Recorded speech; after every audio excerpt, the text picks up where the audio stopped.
La période des vacances est mise à profit par certains apprenants pour renforcer leur niveau intellectuel en prenant part aux cours de vacances, le plus souvent organisés par des établissements privés comme publics. Les cours de vacances, c'est juste pour occuper les enfants pendant les vacances et aussi pour les préparer pour l'année qui va suivre.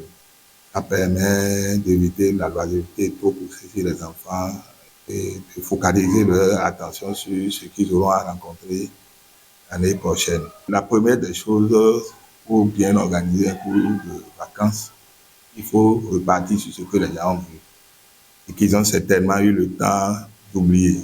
C'est ce que nous faisons ici. Il y a des rappels de cours, il y a des révisions de ce qu'ils ont déjà fait l'année dernière et quelques appuis sur ce qui se fera l'année prochaine. Donc, le cours de vacances chez nous, c'est essentiellement une révision de ce qui s'est déjà passé. Quelques esquisses, parce qu'il ne faut pas aller trop loin aussi dans le programme de l'année. Vous avez vu la durée, c'est 5 semaines. Et là aussi, dans les 5 semaines, normalement, dans les cours de vacances, on doit prévoir aussi des activités culturelles, ainsi de suite, si on a les moyens. Donc, c'est tout un mécanisme pour occuper les enfants et pour qu'ils soient prêts pour la rentrée prochaine. Donc, on ne peut pas tout voir avec les enfants. Seulement un certain nombre de choses dont ils auront besoin l'année prochaine. Nous mettons tout en œuvre pour que les gens considèrent beaucoup plus les cours de vacances. Parce qu'ailleurs, il semble que les enfants viennent s'amuser seulement et puis il y a tout un désordre. Si ça se passe de cette façon, les enfants ne vont pas tirer grand profit des cours de vacances. Donc, ici également, nous faisons beaucoup d'évaluations. On évalue, on fait des remédiations et on leur montre l'essentiel. Nous prenons juste un mois pour faire les cours de vacances avec les apprenants. Pas seulement les apprenants qui passent en classe supérieure, même ceux qui redoublent la classe. Parce que c'est parce qu'ils n'ont pas un certain niveau qui reprennent la classe. C'est juste pour donner un coup de main à ces apprenants pour que l'année prochaine, à la rentrée qui vient, ils puissent se retrouver et se placer au top par rapport aux autres qui n'ont pas fait ces cours de vacances. C'est juste de petites connaissances qu'on leur donne, surtout si c'est au primaire, en français et en mathématiques, pour relever un peu le niveau, afin qu'au début de l'année scolaire, ils puissent se prendre au sérieux et se retrouver mieux que ceux qui n'ont pas pu faire ces cours de vacances. Juste un mois, on arrive à choisir des situations d'apprentissage des 3 premiers mois. Donc, on fait le tour de ces 3 premiers mois afin que pendant ces 3 premiers mois, quand l'enfant commence, il doit savoir qu'il a déjà vu ces différentes notions, ces différentes SA qu'il est en train de parcourir tous les 3 premiers mois. Par ailleurs, quelle nuance peut-on faire entre les cours de vacances et les cours de mise à niveau? Les cours de mise à niveau, ça peut se faire à tout moment pendant l'année scolaire. On remet l'enfant à un niveau qui puisse lui permettre d'évoluer sur les situations d'apprentissage qui lui seront proposées. Cours de vacances, c'est pendant les vacances. Et je peux même vous dire que dans les cours de vacances, on a la mise à niveau. Il y aura la mise à niveau. Il y aura aussi d'autres activités dans les cours de vacances qui donnent la petite différence qu'il y a entre cours de vacances et mise à niveau des vacances. Mais sinon, la mise à niveau, c'est pendant toute l'année, lorsqu'il y a une situation d'apprentissage en vue, il faut voir si l'apprenant a tout le bagage qu'il faut le mettre à cela pour qu'il aborde la situation qu'on peut lui faire. C'est comme une évaluation formative que nous faisons dans les classes. C'est tout au long de l'année scolaire que nous faisons les cours de mise à niveau par rapport aux enfants qui ne se retrouvent pas.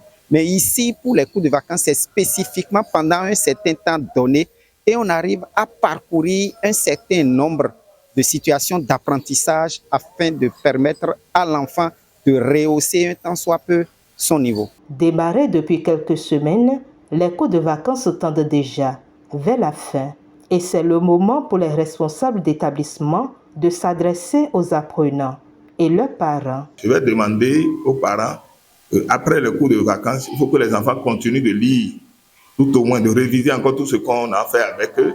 Il peut y avoir des questionnements. Et je vais demander aux parents de préparer la rentrée avec les enfants et de voir avec eux s'ils ont les moyens qu'il faut, ce qu'ils ont eu pour les cours de vacances, si ça concorde avec ce qu'ils seront en train de faire pendant l'année. Parce que parfois, il y a contradiction, et c'est ce qui est mauvais, parce que les gens utilisent ceux qui ne sont pas professionnels pour faire les cours de vacances. On prend juste des étudiants, on organise. Non, non, non. Si les cours de vacances sont organisés avec les professionnels, les professeurs eux-mêmes, avec tout ça là, je crois que les parents doivent tout faire pour qu'il y ait une continuité, qu'il y ait un pont avec ce qui se passe pendant les cours de vacances et ce qui se passera l'année prochaine. Les apprenants ne doivent pas jeter tout ce qu'ils ont vu au cours de vacances pour dire bon, on a déjà fait un cours de vacances, il n'y a plus rien là. Il faut qu'ils révisitent encore tout ce qu'on leur a enseigné pendant les cours de vacances et qu'ils préparent leur rentrée. On voit souvent au Bénin que bon, les gens, la rentrée, c'est les fournitures seulement. Non, il faut se préparer aussi physiquement, psychologiquement. Et à partir de ce qu'ils ont vu pendant les cours de vacances, ils peuvent déjà se faire une idée de ce que serait l'année prochaine.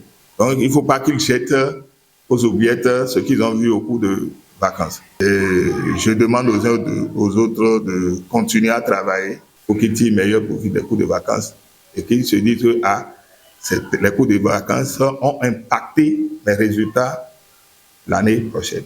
Pour le parent qui se prépare, il ne doit pas tout faire pour l'enfant, juste à la rentrée, non, mais au moins préparer la rentrée de l'enfant par rapport aux fournitures scolaires et peut-être des enfants qui sont dans les privés, préparer au moins pour la scolarité, le tiers. Souvent, c'est ça que les promoteurs demandent. Mais si c'est dans une école publique, je prends un exemple d'un enfant qui a fait le CM2 avec moi, qui passe en 6e, le parent doit savoir qu'il doit s'y apprêter par rapport à son relevé et aux frais de scolarité. Si c'est une fille, par exemple, ça ne pose pas de problème. Ça dépend des écoles. C'est gratuit pour le moment. C'est par rapport aux garçons, ce qui est 14 000 et quelques. Donc le parent doit savoir qu'à la rentrée, il n'y a même pas cette école publique. En tant que garçon qui commence l'école, il doit trouver ses frais de scolarité avant de démarrer. Donc le parent doit s'y prendre avant d'être là. Pour les apprenants, pour eux, c'est d'aller à l'école. Quoi que cela coûte, pour eux, c'est d'aller à l'école. Je passe, je ne passe pas. L'enfant ne pense pas souvent, si c'est au primaire, il ne pense pas s'il a passé. C'est quand il reprend, il va constater que mes camarades avec qui j'avais fait telle classe se retrouvent à telle classe au moment où moi je suis là. Donc comme ça, là, je vais me forcer un peu. Le gros problème, c'est aux parents de mettre les enfants à l'aise, qu'ils reprennent et que c'est à tel moment aujourd'hui, on dit que c'est le 16, on reprend le 16 septembre. Donc l'enfant doit savoir déjà par rapport à ses parents que la rentrée démarre le 16. Une occasion également saisie pour adresser ce message aux autorités. Je vais faire un clin d'œil aux autorités, surtout au CCS, au DEDAM, pourquoi pas le ministre. Nous qui travaillons pour le peuple, je parle surtout des enseignants, qu'on fasse toujours un clin d'œil à nous, qu'on sache que nous faisons quelque chose. Nous sommes d'accord que nous prenons quelques sous au moins pour préparer en tant qu'enseignants, comme nous préparons la rentrée à nos enfants. Chacun de nous a des enfants derrière. Mais aujourd'hui, les primes de rentrée sont saucissonnées. On a pris de primes aujourd'hui, croyant qu'on nous a fait un effort, on nous a aidés. Tous les enseignants aujourd'hui, nous rejetons ça de bloc de main, que ce qu'on nous a fait n'est pas bien. Si on peut nous retourner nos primes, surtout nous les enseignants, nous retournons nos primes, et qu'à la veille de la rentrée, que nous prenons ces primes-là ensemble, et que c'est avec ces primes que nous faisons la rentrée à nos enfants, ce serait très bien.